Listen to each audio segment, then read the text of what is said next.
ॐ अज्ञानतिमिरान्धस्य ज्ञानञ्जनशलाकया चक्षुरुन्मिलितं येन तस्मै श्रीगुरवे नमः। गुरवे गौरचन्द्राय श्रीराधिकायै तदालये कृष्णाय कृष्णभक्ताय तद्भक्ताय नमो नमः। हरे कृष्ण कृष्ण कृष्ण हरे हरे, हरे राम राम राम हरे हरे। शिलो गुरुपाद पद्मचरणाश्रय होकर आज से हम लोग श्रीमद् भगवद गीता का प्रत्येक दिन पाठ श्रवण करेंगे। श्रीमद् भगवद गीता प्रथम अध्याय प्रथम श्लोक से आज प्रारंभ करेंगे। धृतराष्ट्रोवाच धर्मक्षेत्रे कुरुक्षेत्रे समवेतायुयुश्चवः मामकाः पाण्डवाश्चैव किमकुर्वत संजय। धृतराष्ट्र उवाच अन्वे, हे संजय, धर्मक्षेत्रे कुरुक्षेत्रे युयुश्छवः समवेताः मामकाः च पांडवाः एव किम कुर्वत। अर्थात धृतराष्ट्र ने कहा, हे संजय,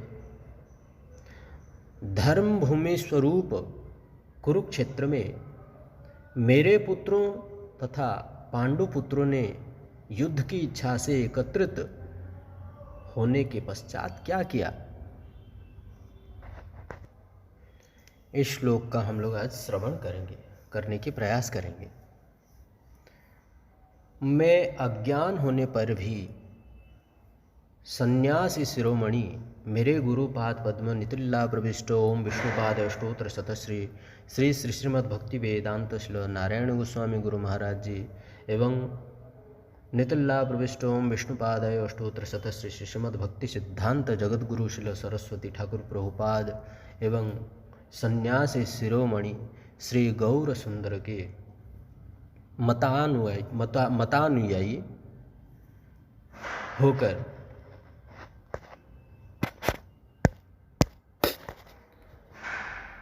प्राचीन वैष्णवों के विचारों का विवेचना करते हुए गीता रूपी अमृत का लेश मात्र पान करने के लिए लुब्ध हुआ हूँ। साधु गुरु वैष्णव जन मुझ शरणागत को क्षमा करें। हम लोग श्री विश्वनाथ चक्रवर्ती ठाकुरपाद जी के टीका के अनुयायी श्रवण करेंगे। ध्यानपूर्वक श्रीमद् भगवद गीता श्रवण करने से हमारा चित्त शुद्ध हो जाता है। चेतो दर्पण मार्जनम भव महादावाग्नि निर्वापणम श्रेयः कैरव चंद्रिका वितरणं विद्यावधू जीवनम आनंदं बुद्धिवर्धनं प्रतिपदं पूर्णामृतास्वादनं सर्वात्मा स्नेहपनं परम विजयते श्री कृष्ण संकीर्तनम।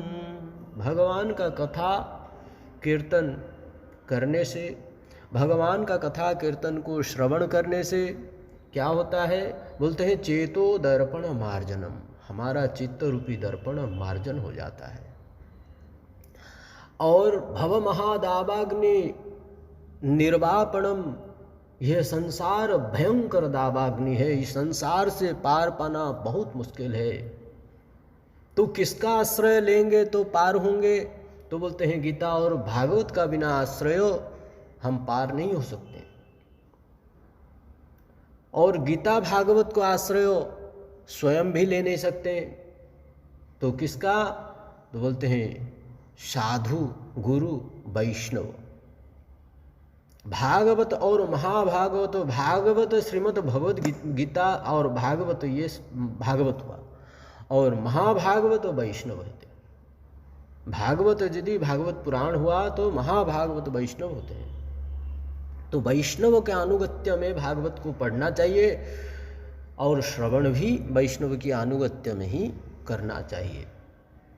वैष्णव बहुत दयालु, बहुत कृपालु होते हैं। तो इसलिए आज हम लोग साधु गुरु वैष्णव की चरणाश्रय होकर श्रीमद् भगवद गीता को श्रवण करेंगे। करने से क्या होगा? तो कहते हैं श्रवण करने से भागवत का आश्रय मात्र से क्या होगा? तमादिदेवं करुणानिधानं तमालवर्णं श्वेतावतारम् अपार संसार समुद्र सेतुं भजामहे भागवत स्वरूपम। तमादिदेवं करुणानिधानम, भगवान को तो हम देख नहीं सकते। क्यों? हमारा जड़ चक्षु के द्वारा केवल ये जड़ संसार को ही हम देख सकते हैं, भगवान को देख नहीं सकते हैं। इसलिए भगवान को यदि देखना है तो भागवत के द्वारा ही भगवान को देखा जा सकता है। कहते हैं भागवत महापुराण भगवान का स्वरूप है। कैसे? पद्म पुराण में कहते हैं, पादो यदीयौ प्रथमा द्वितीयौ तृतीय तुर्यौ कथितौ यदूरु नाभीस्तथा पंचमएव षष्ठौ भुजान्तरं द्वौ युगलं तथन्यौ कंठस्तु राजन्नवमा यदीयौ मुखारविन्दं दशमः प्रफुल्लम् एकादशो यस्य ललाटपट्टं शिरोपितो द्वादश भाति एव। प्रथम यदीयो पादो यदीयो प्रथम द्वितीयो, भागवत का प्रथम स्कंद और द्वितीय स्कंद भगवान का चरण कमल है। पादो यदीयो प्रथम द्वितीयो तृतीय तीर्यो कटितो यदु, भगवान का कटि कमल तृतीय और चतुर्थ स्कंद। नाभिस तथा पंचमएव षष्ठो, भगवान का नाभि कमल पंचम और षष्ठ स्कंद है। नाभिस तथा पंचमएव षष्ठो भुजांतरम दो युगलम तथन्यौ, सप्तम और अष्टम स्कंद भगवान का भुजा है। कंठस्तु राजन नवम यदियो, नवम स्कंद भगवान का कंठ है। मुखारविंदम दशमः प्रफुल्लम, और मुखारविंद जो है भगवान का दसम स्कंद है। शिरोपितो द्वादश, एक ललाट पट्टम एकादश, एकादश जो है भगवान का एकादश स्कंद जो है भगवान का ललाट पट्ट। शिरोपितो द्वादश भाति एव, भगवान का सिर है जो वो द्वादश स्कंद है भगवान। तो कहते हैं संपूर्ण भगवान भागवत महापुराण में विद्यमान है। भागवत का जो आश्रय ले लेता है उसको भगवत प्राप्ति अनिवार्य है, भगवत प्राप्ति वो कर लेगा। यह संसार रूपी सागर से पार पाना बहुत कठिन। तमादि देवम करुणानिधानम, इसलिए भगवान करुणा करके इस भागवत महापुराण में वाङ्मय स्वरूप में विद्यमान है। और इस भागवत में ही भगवान को यदि दर्शन करना है तो भागवत को श्रवण करके हमारा चित्त रूपी दर्पण को मार्जन करने के बाद हमारा हृदय में प्रेमामृत भक्ति भाव प्रेम आदि उदय होगा तभी। तो इसलिए दर्शन हम कर सकते, उसके बाद जाकर दर्शन कर सकते हैं। तमादि देवम करुणानिधानम तमाल वर्णम स्वहितावतारम, भागवत के रूप में कलयुग में भगवान अवतार ग्रहण किए और भागवत का आश्रय मात्र से यह भव संसार से पार हो जाएंगे। अपार संसार समुद्र से तुम, न पार अपार, अपार न पार बोलते हैं जिसको हम पार ही नहीं कर सकते हैं। जिस समुद्र को हम पार नहीं कर सकते हैं, जिस भवसागर को हम पार नहीं कर सकते हैं, उस भवसागर को पार करने के लिए भगवान करुणा अवतार होकर के भागवत के रूप में विद्यमान है। भजामहे भागवत स्वरूपम, भागवत का भजन करो। भगवत गीता, भागवत, ये साक्षात भगवान के स्वरूप। भगवत गीता भगवान स्वयं बोल रहे हैं और भागवत तो स्वयं भगवान विद्यमान है। इसलिए श्रीमद् भगवत गीता एवं भागवत का नित्य प्रतिदिन श्रवण करना चाहिए, हमारा कल्याण होगा। और श्रवण करने से कैसे कल्याण होगा? तो गोपियाओं ने, ब्रज गोपियाओं ने गोपी गीत के 9 नंबर श्लोक में बताए, 9 नंबर गोपी गीत में बताए। 9 नंबर श्लोक में क्या कह रहे हैं? तव कथामृतम तप्त जीवनम कविविरीडितं कल्मषापहां श्रवणमङ्गलं श्रीमदाततं भुवि गृह्णन्ति ते भूरिदा जना। तब कथा अमृतम, भगवान का कथा कैसा है? बोलते हैं अमृत है। तब कथामृतम तप्त जीवनम, भगवान का कथा ही हमारा जीवन होना चाहिए। जैसे एक मछली पानी के बिना जी नहीं सकता, वैसे ही एक जीवात्मा भगवान के बिना कैसे जी सकता? तो भगवान का कथा अमृतमयी। ऐसे ही एक भक्त भगवान की कथा के बिना, भगवान की कथा श्रवण के बिना, भक्ति के बिना जी नहीं सकता। तब कथामृतम तप्त जीवनम कविविरीडितम कल्मषापहम। और इसका श्रवण करने से क्या होता है? तो बोलते हैं हमारा कल्मष दूर हो जाती है। कविविरीडितम कल्मषा अपहाम, अपहाम मतलब दूर हो जाना। जैसे सूर्य उदय होने से अंधकार दूर हो जाती है, जैसे अखंड अग्नि में आहुति देने से संपूर्ण आहुति को जला करके भस्म कर देता है अग्नि देवता, वैसे ही भगवान का कथा हमारा कर्ण रंध्रण के द्वारा हृदय में हमारा जब प्रवेश होता है, तब हमारा हृदय में जो मलिन काम क्रोध लोभ मोह मद माश्चर्य, ये हमारा परम शत्रु के रूप में जो विद्यमान है, ये सबको धो देते हैं और धो करके काम क्रोध लोभ मोह मद माश्चर्य को निर्मल कर देते हैं और यह हमारा परम मित्र बन जाते हैं। और यही परम मित्र भगवान की चरण कमल में हमारा मन को संधि करा देते हैं। कल्मष क्या है? ये संसार का क्लेश। यह घोरे कलौ प्राय जीवश्चास्वरताम गतः। इस घोर कली काल में प्राय जीव असुर कुल को प्राप्त कर गए हैं। क्लेशाक्रांतस्य तस्यैव शोधने किम परायणम। इस संसार में जीव, कलिकाल में जीव क्लेश क्रांतस्य, हर घर में हर स्थान पर देखिए क्लेश क्रांत से आक्रांत है। लड़ाई झगड़ा आदि से, द्वेष ईर्षा राग, इन चीज़ों से आक्रांत है।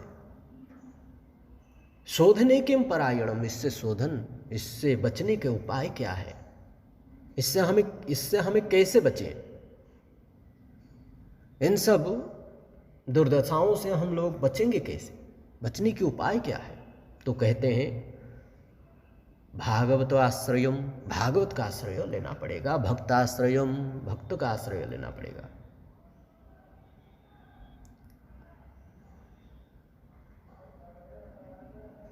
भजामहे भागवत स्वरूपम, भागवत का भजन करो, भक्ति करो। साधन के द्वारा ही हम, इससे श्रवण के द्वारा ही हम लोग पार पा पाएंगे, नहीं तो नहीं। तो कहते हैं क्या होगा फिर? कल्मष दूर हो जाता है श्रवण से। तब कथामृतम तप्त जीवनम कविविरीडितम कल्मषाप अहम। कल्मष दूर हो जाता है। फिर क्या होगा कल्मष दूर होने से? बोलते हैं श्रवण मंगलम। श्रवण करने से क्या होगा? मंगल के उदय होगा, मंगल उदय होगा, हमारा मंगल हो जाएगा। वर्तमान हम लोग अमंगल की अवस्था में है, तो हमारा अमंगल क्या है? हमारा जो है ये कल्मष, भगवान से दूरी, भगवान से विमुख ही है हमारा मंगल है, और भगवान से उन्मुख हो जाना ही हमारा मंगल है। मंगल अमंगल, केवल अ को ही हटा देना है, बस। अ उपसर्ग लगा है, अ अप अनु अव नूर दूर, ये सब उपसर्ग है, उपसर्ग लगा है। तो तमादिदेवं करुणानिधानं तमालवर्णं स्वहितावतारम् अपार संसार समुद्र से तुम भजामहे भागवत स्वरूपम।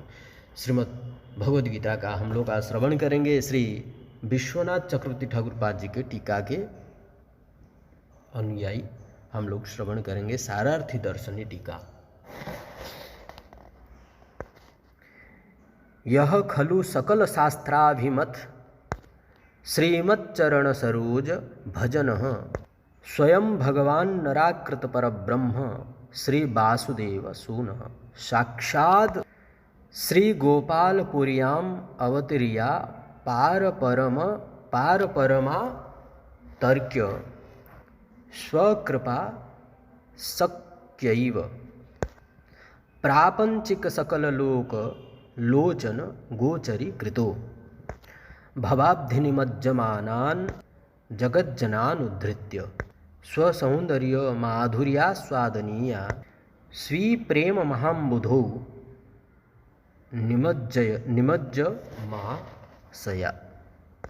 निमज्जयामास। अर्थात श्री विश्वनाथ चक्रवर्ती ठाकुर पाद जी कहते हैं, यह खलु सकल शास्त्राभिमत श्रीमच्चरण सरोज भजन, अर्थात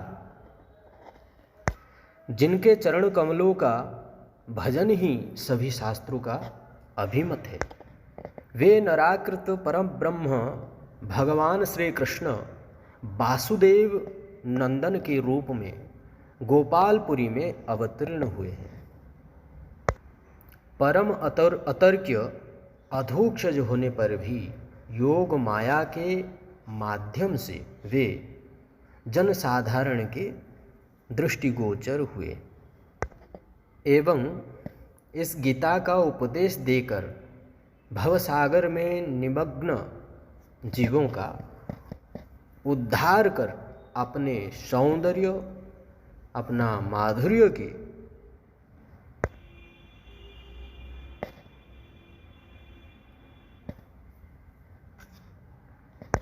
आस्वादनीय द्वारा उन्हें प्रेम स्वरूप, प्रेम रूपी महासागर में निमज्जित कराया। यहाँ पर अतर्क्य और अधोक्षज ये दो शब्द आया। भगवान अतर्क्य है, जिनको तर्क नहीं किया जाता है, तर्कों से परे हैं भगवान। भगवान को तर्क के द्वारा हम प्राप्त नहीं कर सकते हैं। वेद में कह रहे हैं, नयमात्मा प्रवचनेन लभ्य न मेधया न बहुना श्रुतेन यम विश्य वृणते तेन लभ्यस्तस्यैसात्मा बिभृणते तनुं स्वाम। भगवान अतर्क्य है, भगवान को तर्क के द्वारा प्राप्त नहीं। यहाँ कह रहे हैं, नयमात्मा प्रवचनेन लभ्य, मुझे प्रवचन के द्वारा भी तुम प्राप्त नहीं कर सकते हो। नयमात्मा प्रवचनेन लभ्य न मेधया न बहुना श्रुतेन। बहुश्रुति, बहुत वेद पाठी हो, चारों वेदों को पढ़ता हो, सब कुछ शास्त्रों को पढ़ा हो, तो भी भगवान को प्राप्त नहीं। बहुत पंडिताई हो जाए तो भी नहीं। मेधया मतलब बहुत मेमोरी पावर हो किसी का, तो भी भगवान को प्राप्त करना असंभव है। भगवान को प्राप्त नहीं कर सकते।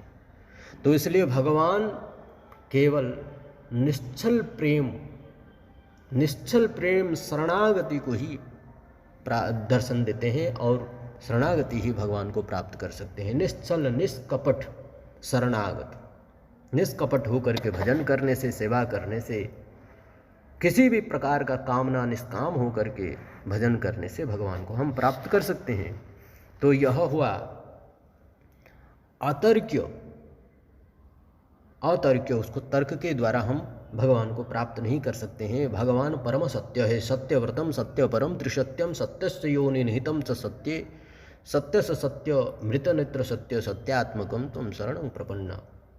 जिनका शरण में जाने से समस्त जीव का कल्याण होता है, उद्धार हो जाता है, जन्म मृत्यु का चक्र से बच जाता है तो उसका क्या तर्क करना है, वो तर्क है नहीं भगवान। और अधोक्षज अर्थात इंद्रिय ज्ञान से परे हैं। यह संसार में हम लोग सब क्या है, इंद्रिय का ज्ञान में ही पड़े हुए हैं, जड़ ज्ञान में पड़े हुए हैं। इन ज्ञानों से परे हैं भगवान, इन ज्ञानों से परे हैं, इसलिए अधोक्षज है भगवान। भगवान इस लोक में अवतार इसलिए कर लेते हैं कि अपने सज्जनों का रक्षा तथा दुर्जनों का संहार के लिए प्रतिज्ञाबद्ध होकर अवतार होते हैं। आगे श्लोक में आएगा, यदा यदा हि धर्मस्य ग्लानिर्भवत भारत अभ्युत्थानमधर्मस्य तदात्मनां सृजाम्यहम् परित्राणाय साधूनां विनाशाय च दुष्कृतः धर्म संस्थापनार्थाय संभवामि युगे युगे। आगे श्लोक आएगा, हम श्रवण करेंगे। धर्म को संस्थापना करने के लिए और भक्तों को उद्धार के लिए, भक्तों का रक्षा, भक्तों को प्रेम प्रदान करने के लिए और दुष्टों का संहार करने के लिए भगवान अवतार ग्रहण करते हैं। तो यहाँ भी कुछ ऐसा ही है। धर्म क्षेत्रे कुरुक्षेत्रे समवेतायुयुत्सव। यहाँ भी धर्म और अधर्म दोनों का युद्ध प्रारंभ होने वाला है। तो इन युद्ध के विषय में हम लोग श्रवण करेंगे। प्रथम श्लोक आज यहीं वाणी को विराम करते हैं। कल आगे की कथा हम लोग श्रवण करेंगे। इस श्लोक का श्रवण कल हम लोग करेंगे। आज यहीं वाणी को विराम करते हैं। वांछा कल्पतरुभ्यश्च कृपा सिंधुभ्य एव च पतितानां पावनभ्यो वैष्णवेभ्यो नमो नमः। श्री राधा मदन गोपालाभ्याम अर्पणमस्तु। हरे कृष्णा कृष्ण कृष्ण हरे हरे, हरे राम राम राम हरे हरे। निताय गौर हरि बोल, हरि बोल, हरि बोल। निताय गौर हरि बोल। श्रीमद्भगवद्गीता की जय। श्री गुरु महाराज की जय। जय जय श्री राधेश्याम।